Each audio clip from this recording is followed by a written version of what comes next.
ప్రపంచ కార్మికులారా ప్రపంచ కార్మికులారా ప్రపంచ కార్మికులారా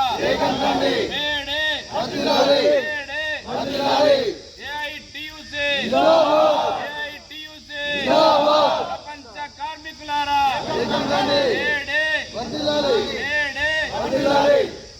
స్వార్థంగా ఆలోచించలేదు. ఇలా పేదలకు ఇండ్లు ఉండాలా, ఇలా చేసుకోవడానికి పని ఉండాలా, చేతి నిండా వాళ్ళకు ఇలా పని ఉంటే ఇలా వాళ్ళ కుటుంబాలను పోషించుకుంటారని చెప్పనేసి గతం నుంచి ప్రభుత్వాలతో కొట్లాడిన చరిత్ర. జాతీయ ఉపాధి హామీ పథకము గ్రామంలో ఇలా తీసుకొచ్చిన చరిత్ర సిపిఐ పార్టీకి ఉన్నది. ఇలా గతంలో 2004లో లోక్సభ స్పీకర్ సోమనాథ్ చటర్జీ గారు ఉన్నప్పుడు ఇలా జాతీయ ఉపాధి హామీ పథకం తీసుకొచ్చిన చరిత్ర సిపిఐ పార్టీకి ఉన్నది. ఇలా గ్రామాల్లో పని ఎత్తు 100-200 రూపాయలు వస్తున్నాయని చెప్పంటే ఇలా చాలా వరకు సిపిఐ పార్టీ పోరాటాల ఫలితమే అని చెప్పని మనం అందరం గుర్తించుకోవాలి. ఇలా భారత కమ్యూనిస్ట్ పార్టీ సిపిఐ అనేక రకాల త్యాగాలు చేసిన చరిత్ర ఉన్నది, కానీ ఎక్కడ కూడా భోగాలు చేసిన చరిత్ర లేదు. ఇలా భోగాలు చేసిన పార్టీలు ఇలా రాజ్యాలు చేస్తూ ఉన్నాయి. ప్రజలు కూడా వాళ్ళకే ఓట్లు వేయడం అనేది చాలా సిగ్గుచేటు చర్య. ప్రజల ఇకనైనా ఆలోచించాలా. కమ్యూనిస్టు పార్టీ ఉన్న గ్రామం ఏదైతే ఉంటుందో ఖచ్చితంగా అక్కడ భూస్వాములకు భయం అనేది ఉంటుంది. మీరు అందరు గుర్తుంచుకోవాలా. కమ్యూనిస్టు పార్టీ జెండా ఏ ఊర్లో అయితే ఎగురుతుందో అక్కడ ఖచ్చితంగా ఎర్ర జెండా ఉన్నది రా అని చెప్పని భయం అనేది ఉంటుంది. కాబట్టి మీరందరూ కూడా కమ్యూనిస్టు పార్టీని ఇక మున్ముందు కూడా ఇక నిర్మాణం చేసే క్రమంలో మీ వంతు కూడా పాత్ర పోషించాలని చెప్పి సందర్భంగా కోరుతాం. మేడే సందర్భంగా 139వ మేడే ప్రపంచవ్యాప్తంగా కార్మికులు ఘనంగా జరుపుకోవడం జరుగుతూ ఉన్నది.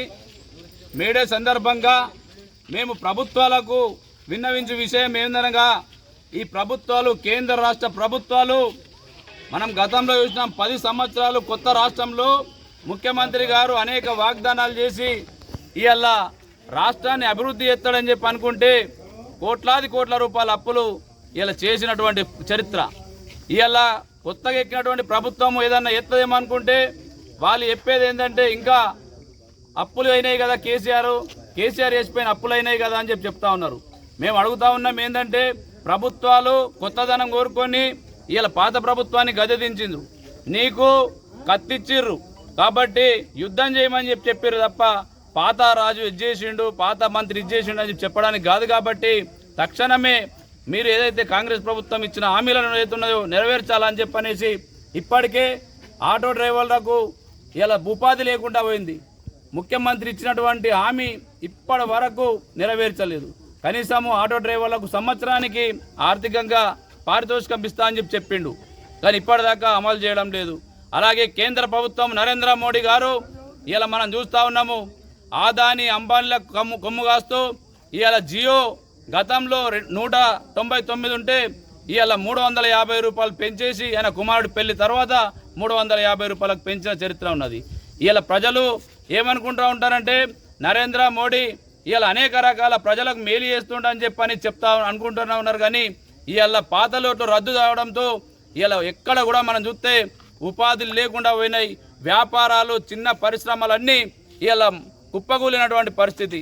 వ్యాపారాలు లేక దిక్కుతోచని పరిస్థితిలో ఇవాళ వ్యాపారం చేసుకున్నటువంటి ఎంతోమంది నిరుద్యోగ యువత అయోమయం గురవుతూ ఉన్నారు.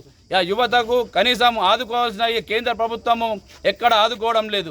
అలాగే ఆపరేషన్ కగార్ అని చెప్పనేసి ఇవాళ మావోయిస్టులని వందలాది మందిలని ఇవాళ బాంబులతో దాడి చేసి ఇలా చంపుతా ఉన్నారు. ఒకవైపు పాకిస్తాన్ తీవ్రవాదులు అని చెప్పనేసి అంటూ ఉంటే, ఇంకో సైడు మన దేశంలో ఉన్న పిల్లలే కడుపు గాలి కడుపు రగిలి ఇలా తుపాకీ పట్టి ఉద్యమాలు చేస్తే వాళ్ళని కూడా చాప కింద నీరులా ఎన్కౌంటర్ల పేరుతో చెప్పి చంపడం అనేది ఇలా ప్రజాస్వామ్యంలో ప్రశ్నించే గొంతుని నొక్కడమే. కాబట్టి ప్రజలంతా గమనించాలా, ఈ ఆపరేషన్ కగార్ని తక్షణమే నిలిపివేయాలని చెప్పని మేము కోరుతా ఉన్నాము. ఇలా ఇప్పటికే దిక్కుచోరని స్థితిలో మన దేశంలో పుట్టినటువంటి పిల్లలే ఇలా అడవులు పట్టుకొని పోయినటువంటి వాళ్ళు ఇలా దిక్కుచోరని పరిస్థితిలో ఇలా దాక్కునే పరిస్థితి దాపురించింది. ఇలా ప్రభుత్వానికి వాళ్ళు ఏమడుగుతా ఉన్నారు, చర్చలకు విలువండి, ఇలా ప్రజా సమస్యలు ఏదైతే ఉంటే పరిష్కరించండి, మేము ఖచ్చితంగా శాంతి చర్చలకు మేము సిద్ధమని చెప్తా ఉన్నారు. కానీ మోడీ గారేమో అటు పాకిస్తాన్ తీవ్రవాదుల మీద చూపేసినటువంటి ప్రేమనే మన దేశ పిల్లల మీద కూడా చూపెట్టడము అత్యంత బాధాకర విషయము. తక్షణమే ఆపరేషన్ కగార్ని నిలిపివేసి మావోయిస్టులతో ఇది ఛాన్స్ జరపాలని చెప్పని మేము సందర్భంగా కోరుతా ఉన్నాం.